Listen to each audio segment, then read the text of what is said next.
很多人连清蒸鱼的准确时间都不知道怎么计算，不是蒸过火就是蒸不熟。今天我来就告诉大家清蒸鱼的准确计算公式。准备一条9块9的罗非鱼，这只鱼8两重，是没有杀的。先把鱼鳞打掉，自己打鱼鳞不容易被骗，在市场打鱼鳞往往都不够称。如果不够称，就很难估算清蒸鱼的准确时间。选这种鱼鳃，它比较蓬的，这种就是新鲜的鱼。先去除鱼鳃，打完鳞后，我们自己开剁，从这里开上一刀，把鱼肠全部搞出来。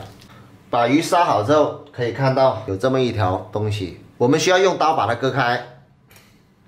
这些黑黑的血啊，把它弄出来。这种是非常脏，也是非常腥的。来，我们拿个牙刷，把它这里刷干净。刷成像白净，冲干净就 OK 了。往往我们做清蒸鱼，好的鱼就不要乱开花刀啊，像这样打花刀是错误的做法。粤菜师傅常说，多一刀就老一刀。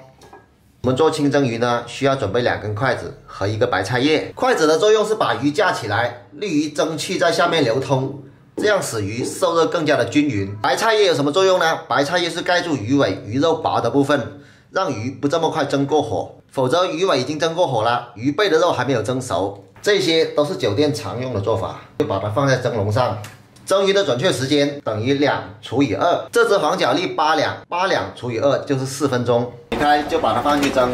鱼的时候一定要等蒸锅上气、冒大气、冒大烟才开始计算时间。来，这个葱我们把它切成一小段一小段的，给它排队，姜片铺在上面，切葱丝哦。搞一个红辣椒皮，再垫在上面，给它配色。筷子取出来，菜叶拿开，把这个鱼汤倒掉，装上葱姜丝，用热油一支，加热过的酱油淋碟边。看一下鱼肉的质量怎么样？这鱼是刚刚好熟的啊。